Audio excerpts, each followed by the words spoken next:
Yeah, man, what they do. Thank you for tapping in with Channel 31 where we got sports news, gaming, and live streams going on. Please don't forget to like, comment, and subscribe and show some love to your boy channel, man. All right, man. So today we're going to be doing a reaction video on the number 9 overall pick in the 2024 NBA draft. Two-time back-to-back National Player of the Year, my boy, 7'4" Purdue superstar, Zach Edey. So this is actually one of my favorite picks in the draft, probably my second favorite pick, because I actually picked Memphis before he was picked. I actually picked Memphis to go to the finals in the West, or to at least make it out the West to get to the finals. I actually had them win the championship, and that was before they picked up him. And I'm a big Edey supporter, and then when they picked him up, that just made my claims even more. So I really love this pick. I just go to show you how much I love this pick. He's a back-to-back National Player of the Year, a proven winner. You know what I'm saying? Somebody that should be able to get into the NBA, have an immediate impact. He stayed 4 years at Purdue. He had an amazing career, a historical career at Purdue.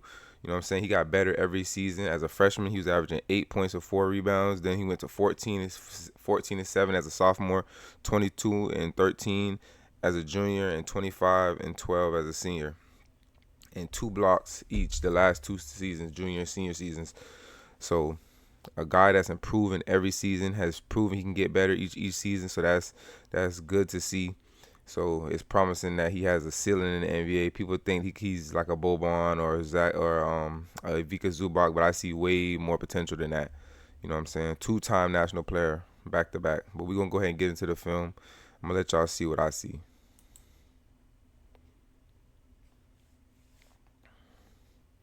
So off the bat, y'all can already tell he's huge. That you could tell he's huge. But one thing I love about him is his finishing. Like, he's big, but he doesn't finish like he's super big. Like, you know what I'm saying? He got nice touch around the rim. And he's a great rebounder, averaging 12 a game for back-to-back seasons. At 7'4", he should be able to fit right in the NBA and do this right here. Because a lot of the big men in the NBA aren't really physically built to deal with a guy like this. Look at the footwork, bro. Mind you, this guy came in, wasn't ranked high as a freshman recruit, ends up becoming a two-time national player back to back. You know what I'm saying? So that just shows that he's willing to work hard and get in the gym and develop. Look at the screen setting. See, immediately pick and roll with Ja Morant is gonna be crazy because he's a great screen setter. He knows how to set screens. He knows how to roll. And then when he gets into the paint, man, he's pretty much like an automatic 2 points, automatic dunk or automatic layup. And anybody that knows Ja Morant knows that in college, his sophomore season, he was averaging 10 assists. So Ja is really a pure point guard. He just needs a team to pass it to, so where he doesn't have to take over all the time. But now that team is going to be filled with players that he can dish the ball off to and that can finish plays for him. So now he won't have to score all the points. Like, you see how Braden Smith is playing pick and roll with Edey. You can expect the same things with Ja Morant, but just imagine Ja Morant going to the rim, drawing 2 people, 3 people sometimes, and Zach Edey being wide open under the goal to just catch it and dunk. You know what I'm saying? Like, with Ja Morant, Jaren Jackson, Desmond Bane on the floor, how much defensive attention are you really going to be able to throw at a Zach Edey? Like, really? And you know what I'm saying? Like, how much attention are you really going to be able to show him? Like, he should be able to get 3 to 4 offensive rebounds a night just off of Ja Morant driving to the rim and drawing people, and the big man is trying to come over and help, and him coming up and cleaning up. I can see the fit already. He reminds me of like a he doesn't remind me, his game doesn't remind me of a Steven Adams, but he can play that Steven Adams role. Rebound, set hard screens to get Ja them and the shooters open, finish inside when it's given to you. But the thing about his game is that's different than Steven Adams, is he's a way better finisher plus scorer. You can actually throw the ball to this guy one on one, post up, and he's gonna make something happen for you. You know, a lot of scouts say he's slow on his feet, but if you look, bro, for 7'4", 300 pounds, he moves pretty well to me. Like, I don't know how fast a big 7'4" guy is supposed to move. Like, everybody expect every 7'4" guy to be Victor, and Victor is like literally 101. You know what I'm saying? So to me, for a big 7'4" guy that's like about 300 pounds, he moves pretty well.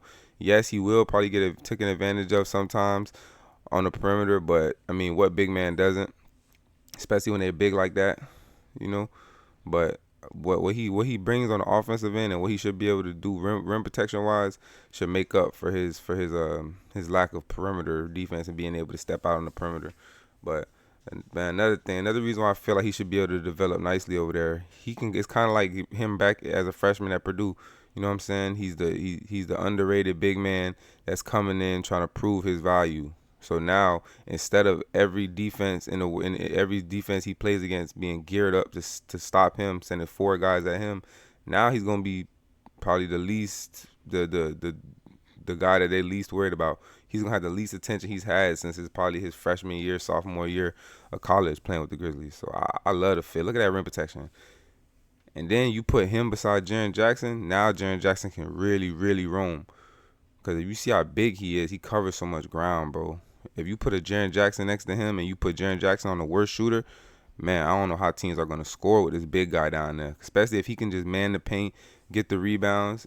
That lets Jaren Jackson play his true position at power forward, and now he doesn't have to worry about rebounding as much because Jaren Jackson's not really a good rebounder. That's why he's not really good at playing center and manning the paint. He's best at being the off-ball power forward roamer. And now when you put a big 7'4" guy right there that should be able to block shots to protect the rim and man the paint and get the rebounds and hustle and fight down low, now Jaren Jackson doesn't have to do all those things. He doesn't have to do things he's not comfortable with. And man, we just seen some good playmaking out of Zach Edey too. Look at that. See, that's my favorite part about his game is when he gets into the paint on the post up. He's pretty much unstoppable, bro. He has drop steps, post hooks at his disposal, and then he's a willing passer. He knows the defense is doubling. He knows they're trying to stop him, so he's swinging it. Look at that, another extra pass. That's another thing. The Grizzlies got shooters everywhere. So I mean, you could double him if you want to, and this is his 1-3. They say in the draft combine he was showing on draft workouts, draft combine, he was showing promise in the jumper. He doesn't really need too much of a jumper. All he needs is like a little post fade and a little mid range. He doesn't even need a 3-pointer. At that big, bro, when you can just stand in front of the paint and Ja Morant drive and Desmond Bane shoot and Jaren Jackson shoot, and you got all these shooters, and all you have to do is do that, dive to the rim, and you'll be open. You know what I'm saying? It's going to be easy for him. A lot of people sleeping on him. I don't think he's going to be a rookie of the year because the Grizzlies are so stacked, and he's probably going to be playing winning basketball, so he should be, playing within the team. They're not just going to be giving it to him every time because they do have a superstar in Ja Morant and Jaren Jackson. But he is going to be a nice part, like a nice building block to add on to this championship team that I think.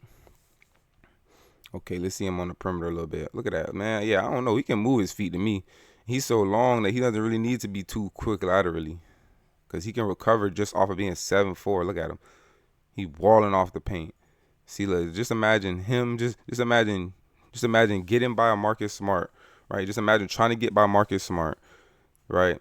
You run into Zach Edey stepping up. You blow by Zach Edey or try to blow by Zach Edey. You got Zach Edey recovering on your hip, and then you got Jaren Jackson coming from the weak side of block shots. That's scary, bro. I ain't gonna lie to you. I think we're gonna see the best out of Ja Morant and the Grizzlies this season. Because the pick and roll with Ja Morant and Zach Edey is gonna be just like that, but better. Because Brady Smith is a good PG, but he's no Ja Morant. He doesn't draw the attention Ja Morant draws.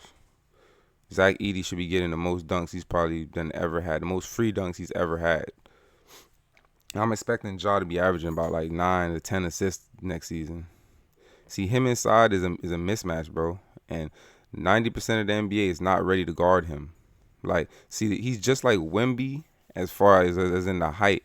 Like, but Wemby's more of a finesse big, so Wemby likes to shoot. You know what I'm saying? Wemby likes to shoot jumpers and things like that. This guy right here is not trying to shoot jumpers. He's trying to shoot that post hook, drop step you, pick and roll, and dunk. Like, he's playing his size. Sometimes Wemby doesn't play 7'4". He likes to play like he's 7 foot, 6'11". This dude plays like he's 7'5", 7'4" all the time. And that's what they need. know what I'm saying? That's what the NBA needs. True big man. Because there really aren't no big man able to match up with him. Because they're either too small and too, you know what I'm saying, too slim, or, you know what I'm saying, they're not tall enough, but they're big enough. You know what I'm saying? He's just a walking mismatch, man. Like, depending on who you playing nightly, you could literally throw that ball in there and he should be able to get you 10 points off of this right here. Like, unless you got a big 7'2" guy down there, I could, you know what I'm saying? Like, even with a big 7'2" guy, like that's the number 7 pick, Donovan Clingan, he just bullied down low. Like, you know what I'm saying? This dude is really crazy, bro. Like, he had a couple games with, I think he had a 40-20 game in the NCAA tournament. Like, I don't know how you cannot. I really don't know how you cannot like this guy. You know what I'm saying? Like, I really don't get how you can't like this guy. He's a gamer. You feel me? Like, people like, you know what I'm saying? People like to critique things that are out of his control. You know what I'm saying? Like, he's 7'4", so I don't know how fast on his feet he's supposed to be. The things that he's supposed to be good at, he dominates in. He rebounds, he blocks shots, and when he gets the ball into the paint, he finishes, and you know what I'm saying? He's able to make a post hook with both hands, and he has a great touch around the rim. Like, he gets the ball in the paint, and he makes things happen. Like, you know what I'm saying? He sets picks, he rolls, like, he does everything you want from a big man that's 7'4". So I don't know why people are trying to critique things like, oh, his jump shot, he don't got no jump shot. He doesn't have no foot speed. Like, come on, man. Why does he need foot speed at 7'4" when he's the biggest thing out there and can recover and block shots? Like, and he can move pretty well for a 7'4" dude that's about 300 pounds. Like, come on, man, let's be real. Why does he need a jump shot when he's 7'4" and he can post hook from left side, right side, and he's gonna be probably the biggest dude in the NBA with size and height mixed together. So come on, man, he's a walking mismatch, and he's gonna be playing around a whole bunch of great players. So I'm not gonna say rookie of the year because I don't see him having the biggest role. I just see him playing that Steven Adams role, but he should be getting about 10 points a night. I see about 10 rebounds because he's gonna be the big man. He's gonna be the center of the future. So I can see about, you know, 8 to 10 points a night. Probably not like 10 to 12 points a night. 8 to 10 rebounds. I'm gonna say 10 rebounds. Probably maybe an assist or two, no steals, and probably like a block and a half. He also, his last 2 seasons in college, he was shooting 60% from the field. I'm seeing about the same thing in the NBA, about 55-60% from the field. You know, especially when you playing with Ja Morant, but he's gonna get you so many good looks. Like, Ja Morant hasn't had a weapon he can just throw it inside to. All of his big men he's had have been pretty weak. So this is like the first time he's about to have a real threat inside. Like, somebody that can pick and roll with him, and he throw the ball up into the paint where nobody else can get it, and Zach Edey can just finish. Like, it's gonna be nice. And then with all the shooters that they got, you're not gonna be able to really tag the roll, because if you try to stop the roll, that's leaving jumpers all day, and you got 40% 3-point shooters everywhere you look for the Grizzlies. So yeah, man, I love the pick.